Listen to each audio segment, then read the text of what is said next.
Olá a todos, sejam bem-vindos a mais um incrível Cachimbo Filosofal. Eu sou o professor Tiago Macieira e com as minhas velhas baforadas de conhecimento venho lhes apresentar mais uma obra do conhecimento antigo da literatura grega clássica, Os Persas, de Ésquilo. Gostaria de agradecer a todos os inscritos do canal e também convidar a você que não é inscrito se inscrever e ter acesso a toda semana a um vídeo de filosofia, de literatura, de história, entre outros. O livro que vamos analisar hoje é Os Persas, uma peça grega, uma tragédia escrita por Ésquilo. Vamos começar, como eu sempre faço, com a biografia do autor. Ésquilo nasceu por volta ali de 525 a.C. em Eleusis, que era uma cidadezinha ali próxima de Atenas. Ele foi o mais antigo dos três grandes dramaturgos gregos, Sófocles e Eurípides. E ele também é considerado o criador da tragédia na sua forma definitiva.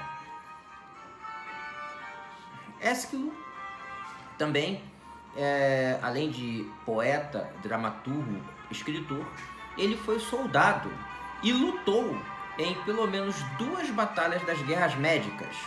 Uma foi a Batalha de Maratona, onde ele, juntamente com outros soldados, derrotou os persas que invadiram aquela região, e também lutou na famosa Batalha Naval de Salamina, que foi em 480 a.C. Segundo consta, ele, além de ter participado dessas lutas, ele continuou escrevendo tragédias.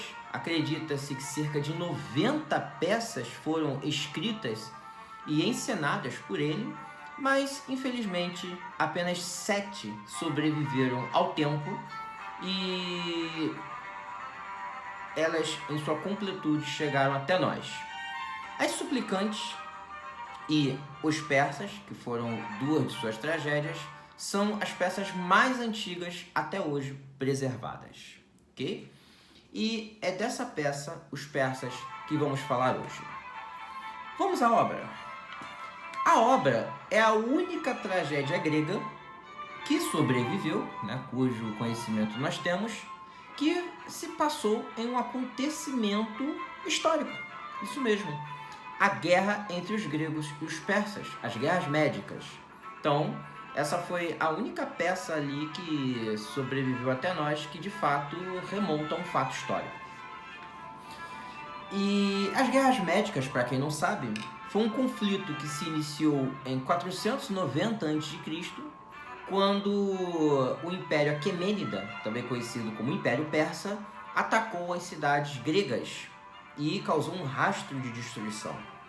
Porém, numa demonstração de bravura, de resistência, os gregos se uniram e enfrentaram os persas em diversas batalhas, como Maratona, Plateias, Salamina, e ao final ali de 479 a.C., os persas já estavam derrotados e os gregos conseguiram garantir a independência das polis e do território da chamada Hélade. Vamos à obra.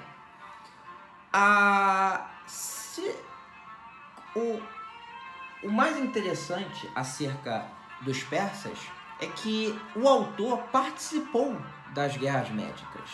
O Ésquilo, ele foi um soldado que lutou na Batalha de Maratona e também lutou na Batalha Naval de Salamina.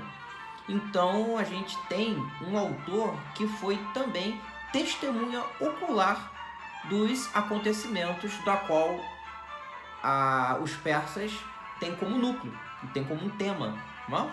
Foram as guerras médicas. E essa batalha de Salamina foi decisiva, porque se os persas tivessem vencido, a Grécia teria sido conquistada e o futuro da civilização ocidental teria sido totalmente diferente, Os persas teriam estabelecido uma nova cultura, talvez apagado a cultura grega, a gente não sabe, mas fato é que a civilização ocidental ela deve muito como herança aí aos gregos que conseguiram vencer os invasores persas. Os persas, a tragédia grega, ela gira em torno do desastre em que os persas participaram, que foi a Batalha de Salamina. Nessa batalha, o rei Xerxes já havia conquistado Atenas, Xerxes, que era o imperador da Pérsia, já havia tomado Atenas, já havia derrotado os 300 soldados de Esparta na Batalha das Termópilas e faltava muito pouco para ele conseguir a vitória total. Ele tinha um exército formidável, de acordo com a fonte, eram de 300 mil a 1 milhão de soldados, e os gregos estavam na defensiva, estavam recuando, nem todas as cidades participaram, algumas simplesmente se entregaram, mas os atenienses mantiveram sua resistência, sua luta, sua coragem, e conseguiram envolver o Xerxes numa armadilha. Quando a sua frota, estimada aí em quase 600 barcos, chegou no Estreito de Salamina, ali na Ática, a frota ateniense, que estava escondida, apareceu de surpresa, surpreendeu a frota persa e provocou uma enorme catástrofe. Mais da metade dos navios persas foram destruídos ou capturados e Xerxes não teve outra escolha senão recuar. Nisso que ele recuou, ele entregou o comando das suas tropas para Mardônio e o general acabou sendo surpreendido pelas forças gregas na Batalha de Plateias e o exército persa foi completamente aniquilado. Acredita-se que dos 300 mil soldados que lutaram nessa batalha, só 40 mil sobreviveram. Inclusive Mardônio também foi vítima do desastre persa nessa batalha. Mas voltando a Salamina, as frotas persas haviam sido totalmente destruídas, aniquiladas pelos gregos. E os bárbaros persas agora precisavam recuar. Nisso, após esse desastre, começa a peça. Os persas se passa em Susa, capital do Império Persa. Os anciãos, que eram também chamados no livro de os fiéis, ou seja, os homens de confiança de Xerxes, estão aconselhando Atossa. Atossa é a mãe de Xerxes e também chamada de rainha-mãe no livro. Ela foi esposa de Dario, que foi o antigo imperador e pai de Xerxes. A rainha-mãe, ela está em assembleia com os anciãos na cidade de Susa, quando um mensageiro chega anunciando a derrota persa em Salamina. Atossa, então, resolve fazer sacrifícios junto ao túmulo do rei Dario, seu marido defunto e pai de Xerxes. E é nesse momento, quando o coro da peça está clamando, que aparece a sombra ou o fantasma do antigo imperador Dario. E ele avisa a Atossa que o culpado da tragédia é unicamente o atual imperador e seu filho Xerxes. Ele, com a sua arrogância, com o sacrilégio de ter profanado templos gregos, de ter destruído estátuas dos deuses gregos, por ter desafiado a natureza, diz Heródoto que para invadir a Grécia ele fez uma ponte com dezenas de barcos, dezenas de navios na região de Helesponto e atravessou seu exército. Só que nisso ele profanou um deus que havia naquele estreito, naquelas águas, né? Então, todos esses acontecimentos vão ter uma consequência, vão irritar os deuses, vão irritar as divindades gregas. E a arrogância de Xerxes por ter desafiado um povo, por ter subestimado um povo que tinha uma natureza guerreira, foi então aí a sua verdadeira ruína. Na parte final, o Xerxes retorna à Pérsia, totalmente derrotado, totalmente envergonhado, e ele se lamuria junto aos anciãos, junto aos fiéis e também junto à sua esposa. E aí ele vai ficar umas 10, 15 páginas chorando, se lamentando, se lamuriando por ter perdido de forma tão vergonhosa. E o Ésquilo, como testemunha ocular da Batalha de Salamina, como um soldado que participou daquela batalha naval, ele descreveu em detalhes como a frota persa foi dizimada, como os capitães, os almirantes persas foram mortos.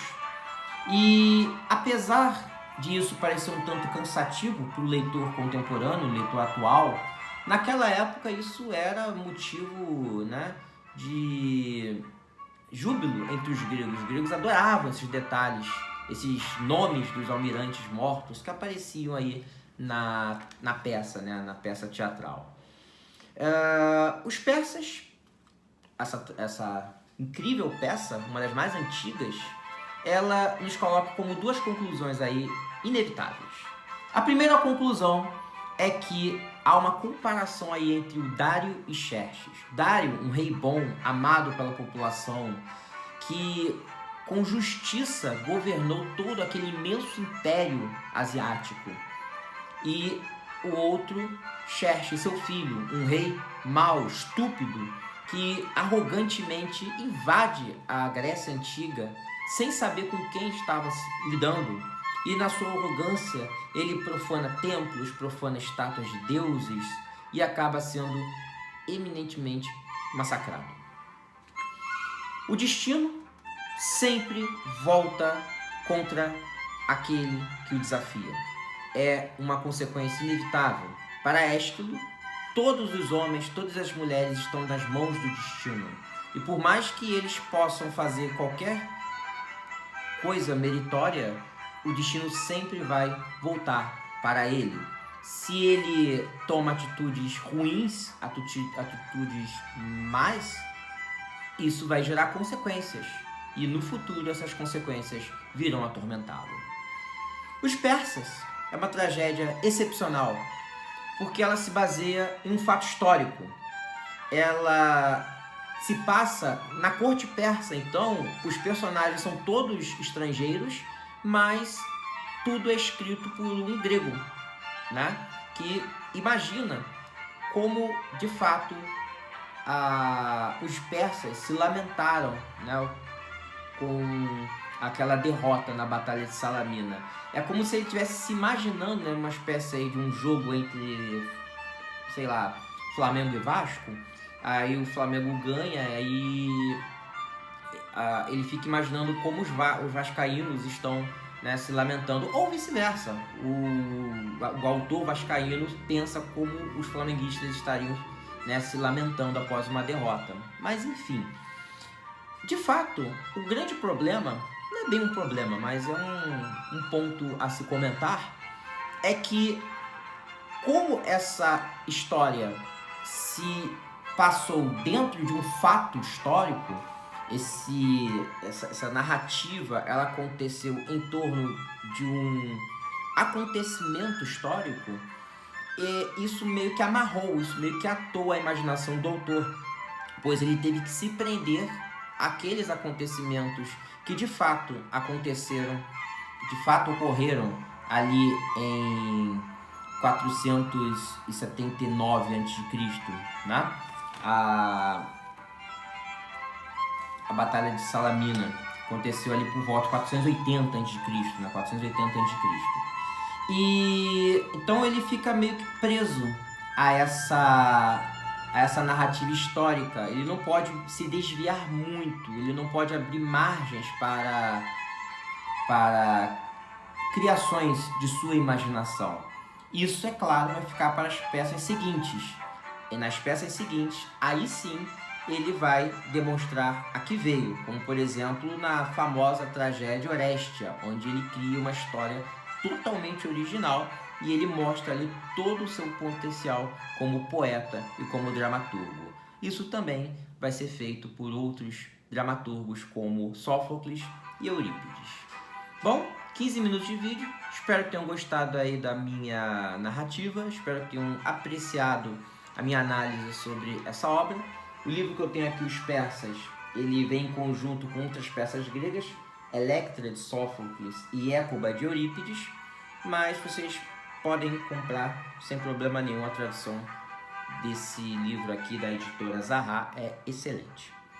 Meus queridos, vou ficando por aqui. Um beijo no coração de vocês. Fiquem com Deus. Tchau, tchau.